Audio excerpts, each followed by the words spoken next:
Good morning, friends. Welcome back. It's another beautiful day in New Zealand, springtime.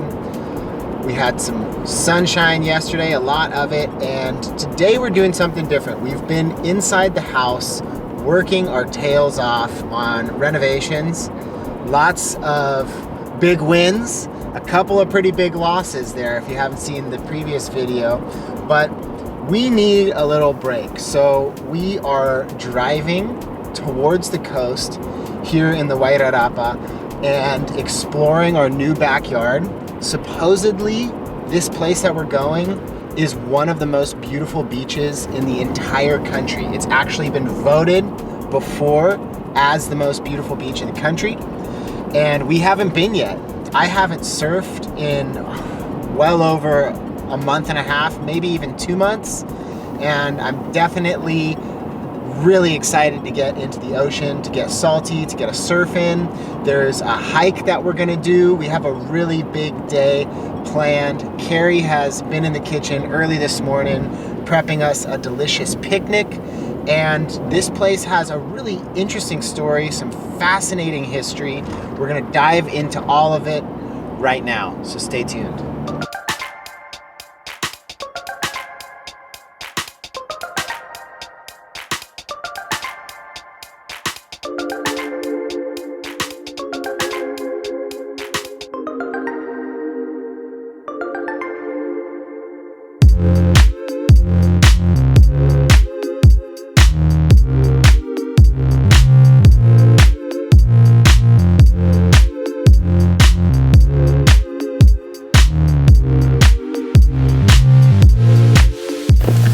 Well, we have arrived at the beach. Pretty cool, just driving your car right down the beach on the sand and parking in front of the wave.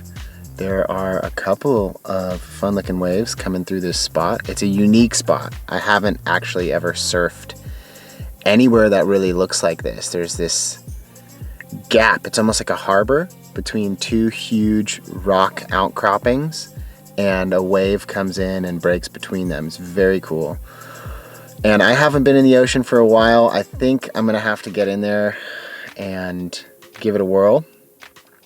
It does look a little bit chilly. Would you get in there, Carrie? It looks cold. And then I think we'll go for a little hike and have a picnic and see what we can get up to out here. So enough talking.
Well, that was fun. Definitely feeling a little bit out of surf shape. That was my first surf in about 2 months.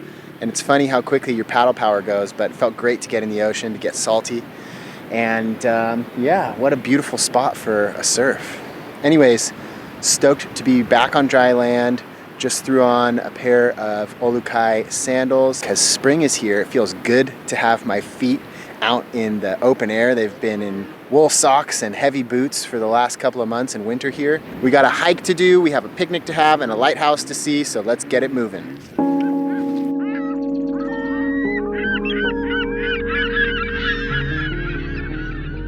This place is beautiful and yet rugged and wild. The wind whips off the ocean in gusts that testify to nature's power, poetic beauty defined in its untamed temper.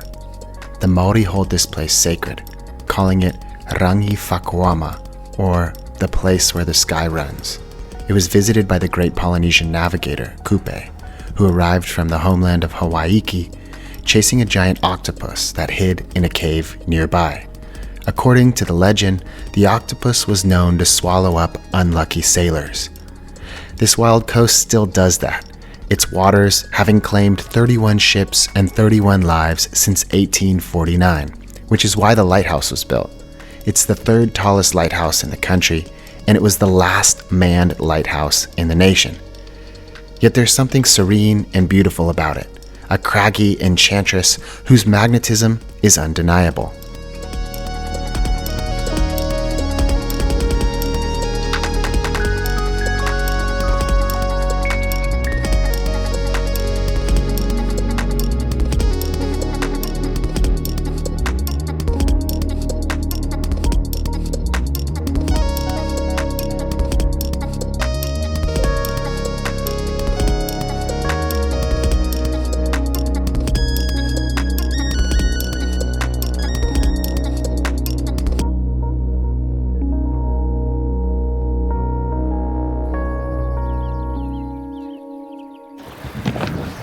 Friends, we're back. We're back at the homestead. We also have some new visitors here. A pair of juvenile geese. Not to be confused with yeast, which is how they say yes in New Zealand. Yeast. It's okay. It's okay. Yeast. It's okay.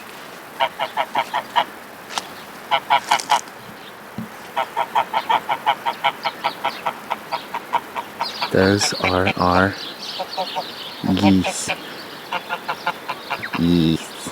So a lot of you in the comment section have been talking about the need to plant native trees on our property. And I just wanted to clarify, there are already quite a few native trees on this property, especially down along the creek bed. But this one is called a kauwhai tree, and it has been the rock star lately this spring, bringing in all of the native birds, tuis and karerus, wood pigeons, more than anything else. But it's really cool. It's great. Every time we walk out here, there's a native bird in this tree, and they're going to town on these little yellow flowers. Any other recommendations you have for us to plant native trees or plants on the property, feel free to drop those down in the comment section. I've got my gloves again. These little guys, which I so happily lost and found in the last episode. We spoke to the neighbors. I was actually in the wrong shed. The shed that I was in the last episode looking for dags was not the wool shed, it was just a shed. So hence the absence of the golden fleece. And by the golden fleece, I mean the poo-caked fleece, also known as a dag, which is gold to us because we're in the process of setting up our organic no-dig garden. And that wool, those dags, the poop-caked dags, are gonna act as a blanket, which is gonna go over all of the poop that we collected in the last episode. And it's going to essentially be like a layer that's gonna block out the sunlight so that all the seeds and the weeds that are in that nutrient-rich fertilizer aren't gonna come up in our garden. So I'm gonna grab the wheelbarrow, I'm gonna grab the shovel, and we are gonna go over to the right wool shed and get those dags. So let's go.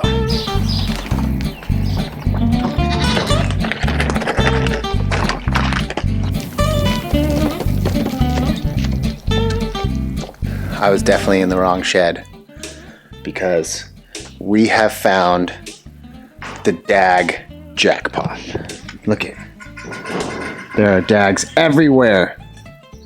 I don't think we're gonna have any problem covering our 6 garden beds because this is just dag central. Shout out to the neighbor. You know who you are. Thank you. Appreciate it. Let's get this done.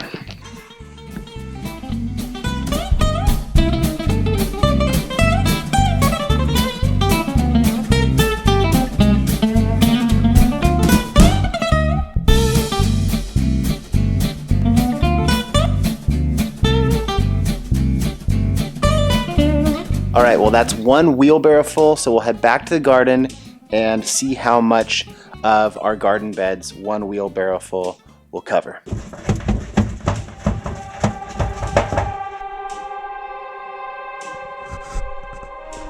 What's in there? Should I open it? All right, well, that's one wheelbarrow full, so we'll head back to the garden and see how much of our garden beds one wheelbarrow full will cover.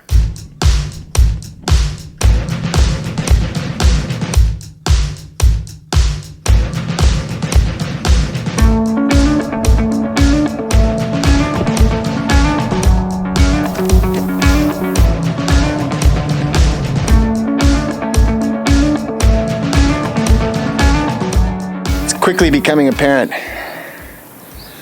we're gonna need a lot more dags, and I better rattle my dags, which means hurry up.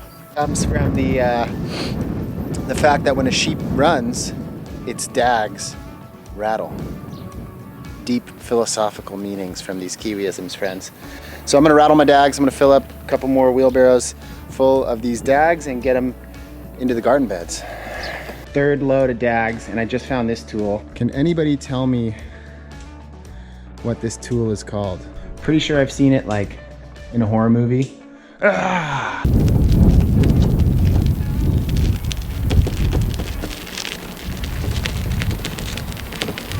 So I just had a really funny rural New Zealand encounter. I was walking down this road with a wheelbarrow full of dags, and an old fella on a bicycle rides up, and he's like, I've seen a lot of things in my day, but I've never seen a person walking down this road with a wheelbarrow full of dags.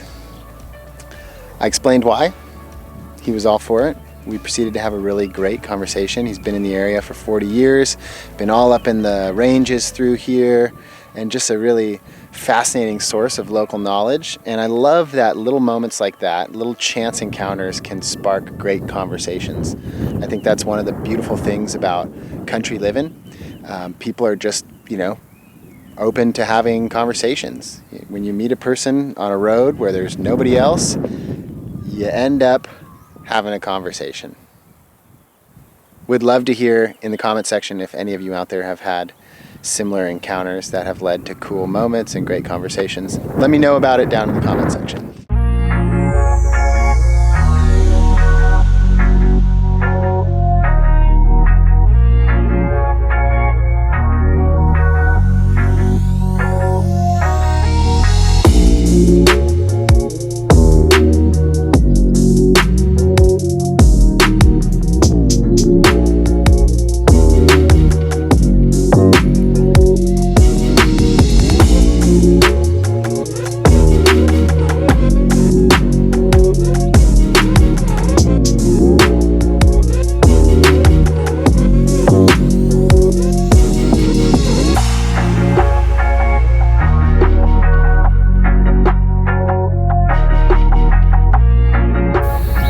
Much requested lamb cam.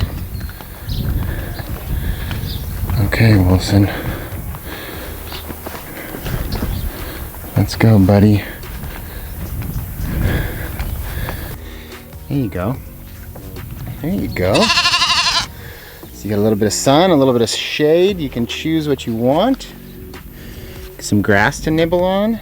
So we're putting Wilson out here on the grass a lot more often, because we want him to get weaned as quickly as possible. Weaning essentially means like having him stop slowly, depending solely on milk, and getting him used to eating grass. So coming out here and having him be on the grass with a little bit of shade and a little bit of sun, he can choose, if he's too hot, he can go in the shade. If he's too cold, he can go in the sun, and he can nibble his way through the afternoon.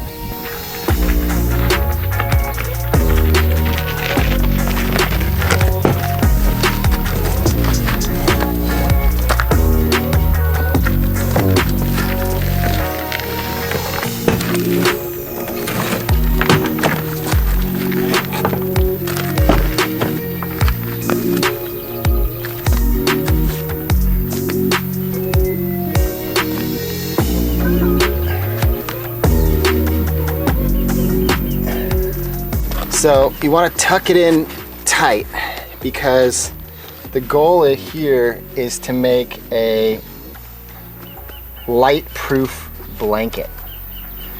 Mush some of that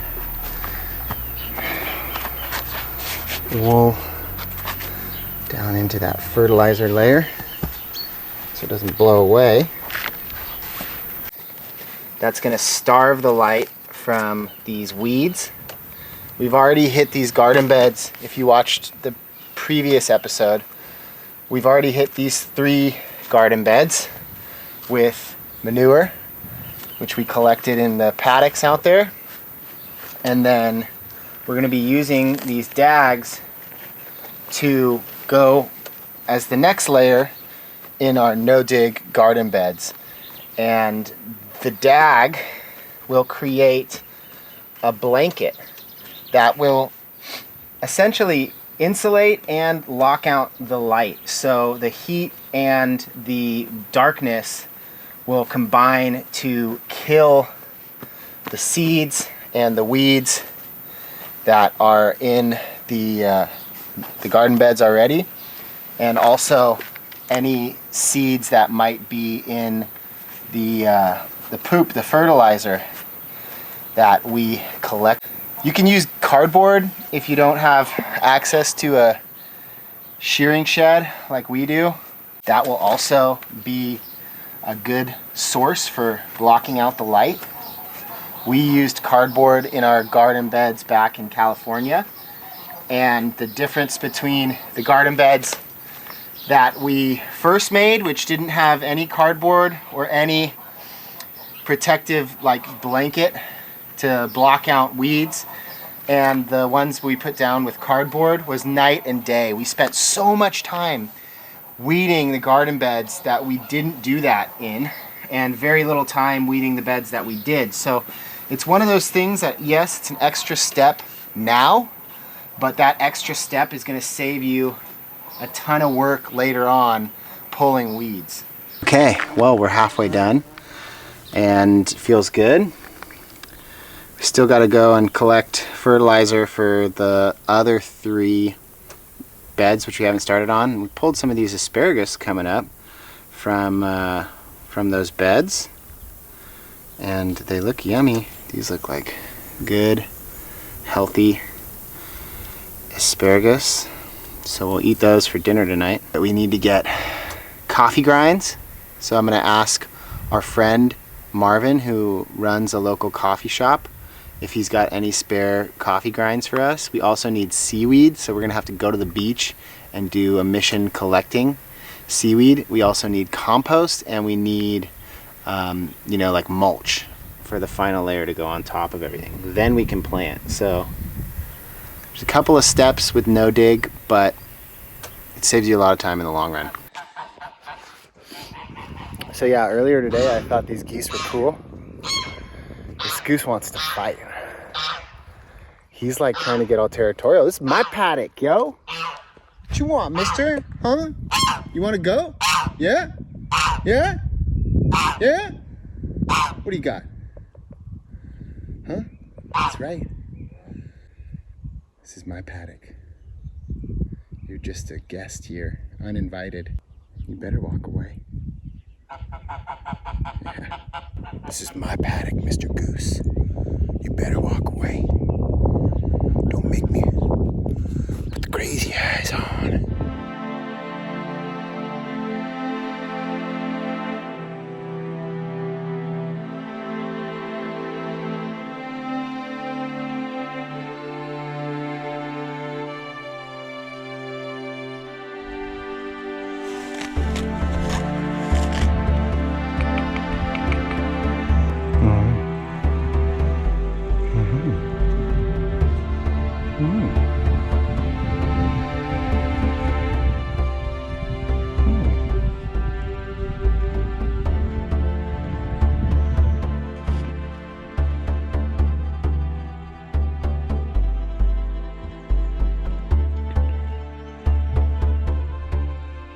Hello, what are you doing? Hi.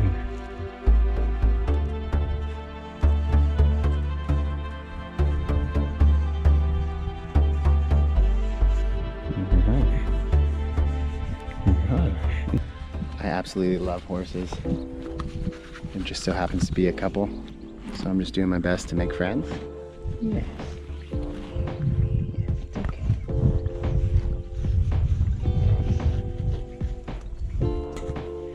Oh, what's in there? What is that?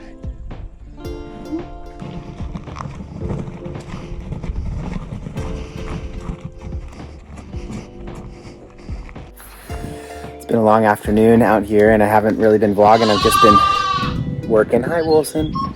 And we have successfully pulled all the major weeds out of the last 3 fully overgrown garden beds. All of them have been fertilized and 4 of the 6 have gotten their dag layer. So we're making some serious progress. Also, we went into town, talked to our buddy Marvin from Don Luciano, who hooked us up with this gnarly, huge bag of coffee grinds, which will go on top of those.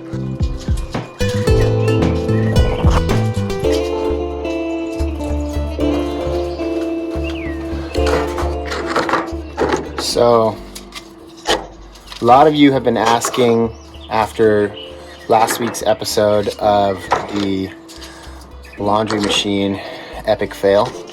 If you haven't seen that yet, highly suggest watching it. If you feel like laughing at us, I'll link it here.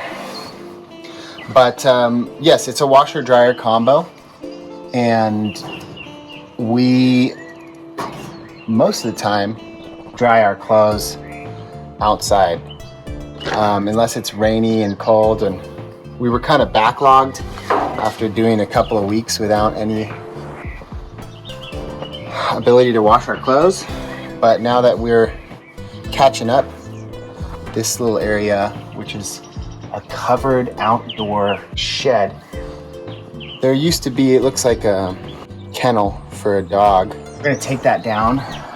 We're gonna make this a nice area for drying our clothes, and also we want to use it as like a little garden shed and an area where we can propagate seeds. We might replace some of these metal roofing slats with like clear one, transparent, that lets UV in, so it'll help with propagating seeds, and it'll probably help us dry our clothes faster.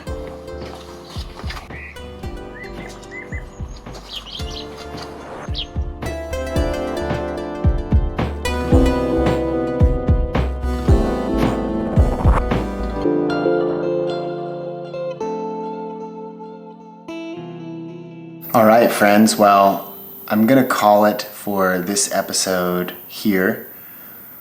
Got a lot coming up next week. We're gonna be finishing off the garden beds, which is gonna require a trip back to the beach to collect seaweed, as well as a couple of trips for compost and mulch. Also, I'm gonna be beginning work on the hallway. So now we've completed 2 bedrooms. I'm moving on to the hallway. And I'm very excited about that because after that, it's just 1 more bedroom left and then the living room.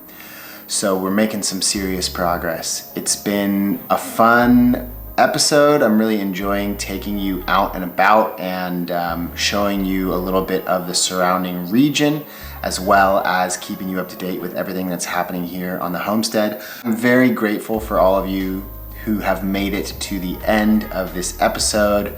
It's making me feel really inspired knowing that so many of you out there are enjoying this. So once again, a big thank you to all of you for making it to the end of this video, and I will see you very soon in the next one. Until then, carpe diem, seize the day. Peace.